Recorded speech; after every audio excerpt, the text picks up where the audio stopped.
नमस्कार, मैं हूं पुण्य प्रसून वाजपेयी।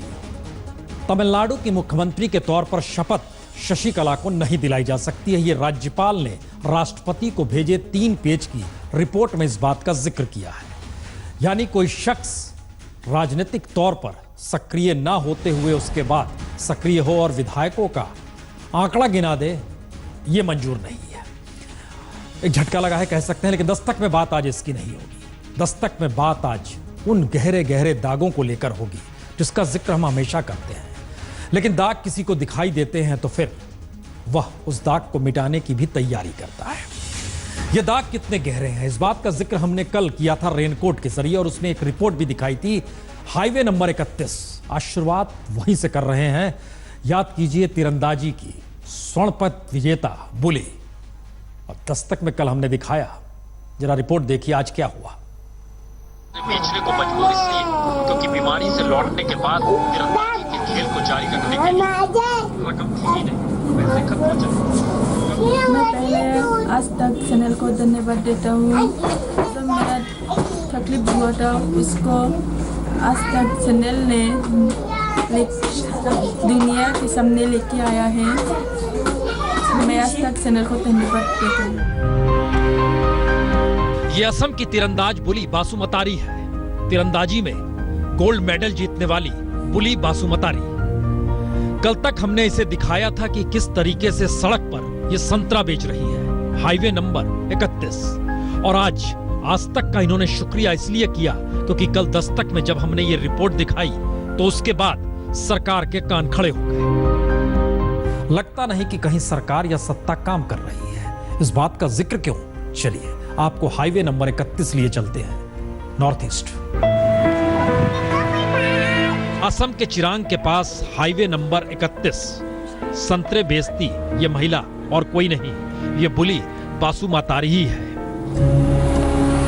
हालांकि बुली आज भी रोज की तरह हाईवे नंबर 31 पर संतरे बेचती नजर आई, लेकिन खबर यह निकल कर आई और उन्हें उम्मीद भी जगी कि वक्त बदल रहा है। खेल मंत्री ने उन्हें नौकरी देने का भरोसा दिया है, और नौकरी भी तीरंदाजी में कोच के लिए है। जी, हालांकि आधिकारिक चिट्ठी का भी इंतजार है, लेकिन भरोसा है और ये बात अब मीडिया में आ चुकी है और मुलाकात भी हुई उनकी। तो क्या कहा मंत्री जी ने, यह भी सुनिए। मिलने तो आया था, बिल कौन सा डिपार्टमेंट में देगा उसको मैं ज्यादा नहीं मालूम। अभी तक कोई आपके पास में लेटर या ऐसे कोई आपको जानकारी नहीं मिली है? नहीं मिला है। तो मनाइए नौकरी मिल जाए। पदकों के साथ सज धज कर खड़ी होने वाली बुली मीठे संतरों के साथ हाईवे नंबर 31 पर अब नजर न आए, क्योंकि तीरंदाजी में सैकड़ों उपलब्धियां हैं। नहीं थी तो बस एक अदद नौकरी, और शारीरिक परेशानी के बाद खेल छोड़ना पड़ा। और बीते 6-7 बरस से 2 बेटियों के साथ एक नौकरी की उम्मीद में बुली। पति भी तो दिहाड़ी मजदूर, तो ऐसे में उम्मीद क्या किया जाए। आज तो यह हाईवे नंबर 31 पर फिर संतरे बेचती नजर आई, लेकिन जो वादा खेल मंत्री ने किया है उसे वो पूरा कितनी जल्दी करते हैं, अब इंतजार इसी का है। लेकिन बावजूद इसके अब जब कभी हाईवे नंबर 31 से गुजरिएगा और अगर बुली नजर आ जाए तो फिर दोबारा उस मीठे संतरे को खाने के बाद घाव पर मलहम जरूर लगाइएगा, और अगर ना मिले तो मान लीजिएगा अब उसकी जिंदगी में मिठास आ गई। विकास शर्मा, बोंगई गांव, असम, आज तक। एक दस्तक है, इंतजार करना होगा, और शायद इसीलिए दाग का जिक्र इस देश में करना बहुत जरूरी है। अच्छी खबर दिखाकर कहां किसे बेवकूफ बनाइएगा इस देश में, क्योंकि इस देश में बीते 70 बरस का जिक्र गड्ढों के तौर पर प्रधानमंत्री चाहे करते हो, लेकिन 70 बरस बाद भी प्रधानमंत्री अगर इस बात का जिक्र करते हैं कि किसानों का कर्ज माफ कर देंगे सत्ता में आए तो आइए आज हम आपको दिखलाते हैं असल तस्वीर। इस देश को, किसानों को कंगाल बनाया किसने और कर्जदार किया किसने? वह तो देश को अन्न खिलाता रहा। 70,000 करोड़ रुपए कर्जा माफ किया था, वैसे हम आपको मदद करेंगे आने वाले समय में। समाजवादी किसान कोष, जिससे किसानों के विपणन, राहत, सिंचाई, खाद, बीज इत्यादि की समस्याओं का समाधान किया जाएगा। भाजपा की सरकार बनते ही इन छोटे किसानों का कर्ज माफ कर दिया जाएगा।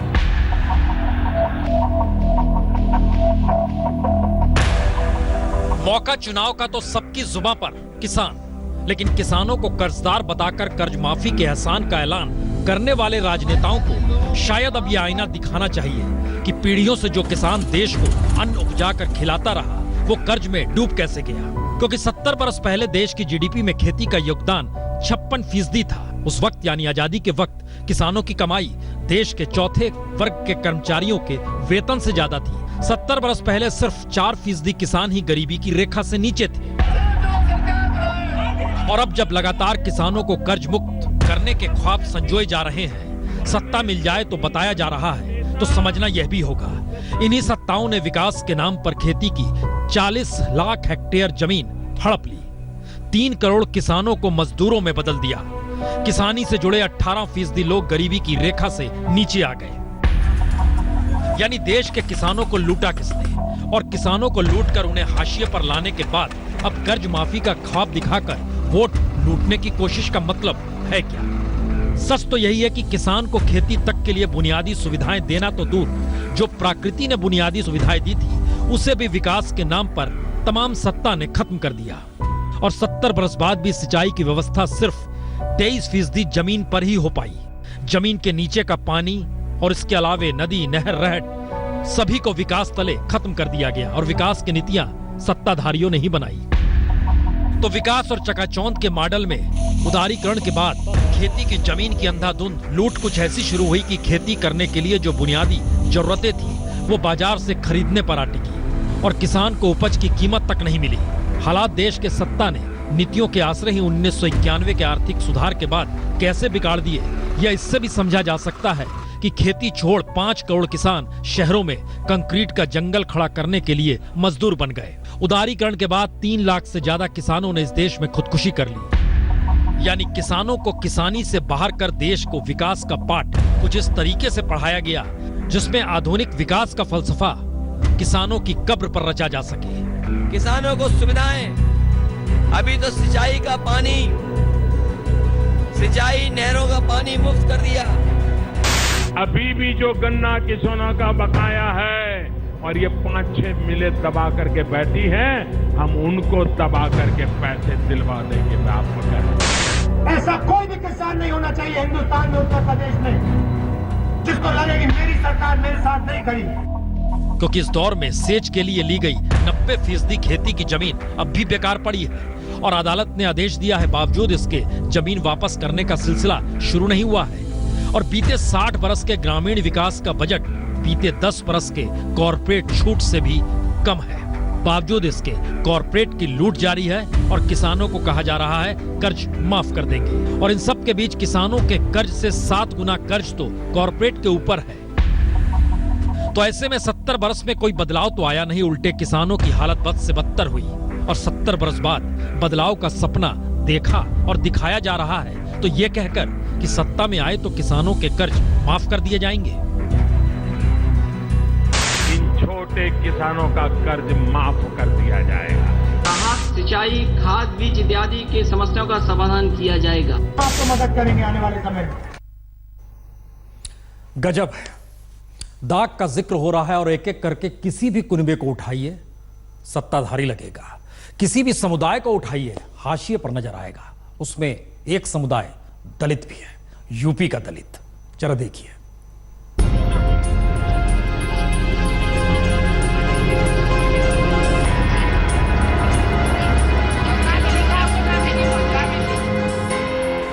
जीरो ना गिनिए, यह महज 4.5 करोड़ लिखा हुआ है। और सत्ता चाहे अखिलेश की रही हो या मायावती की, या फिर 14 बरस पहले बीजेपी की और 27 बरस पहले कांग्रेस की, इन 4.5 करोड़ लोगों की जिंदगी में कोई परिवर्तन नहीं आया, क्योंकि ये दलित है। और दलित होने का सच यह भी कि यूपी में हर घंटे दलित उत्पीड़न का एक मामला थाने में पहुंचता है। औसतन प्रतिदिन 34 रुपए पर दिन गुजारना पड़ता है। सर पर छत, साफ पानी, बिजली, शिक्षा और भरपेट भोजन भी नहीं मिलता। कछु सुविधा ना मिली यहाँ पे, ना गैस, ना कोई मकान, ना कोई कछु चीज, कछु ना मिल रही यहाँ पे, ना लेटरिन, ना बाथरूम, कुछ नहीं मिला यहाँ पे। सब एक जैसे वोटन का है तो फिर कोई ना कछु कहतु। यानी एक ऐसा सच जो लोकतंत्र का अलग जगाने के लिए कल वोट डालकर अपने हक को उन तमाम राजनीतिक नुमाइंदों के हवाले कर देगा जो सत्ता में आते ही भरपेट मालपुआ खाते हैं। और वोट देने वाले दलितों के खिलाफ उत्पीड़न के मामले थाने में दर्ज पर हो जाएं, इसी से संतुष्ट उन्हें रहना पड़ता है। तो क्या वाकई यूपी में दलितों की लड़ाई महज कानून व्यवस्था तक पहुंच पाने से आगे बढ़ नहीं पाई? क्योंकि सत्ता मायावती की हो या अखिलेश की, दलित उत्पीड़न के मामलों में कोई कमी नहीं आई।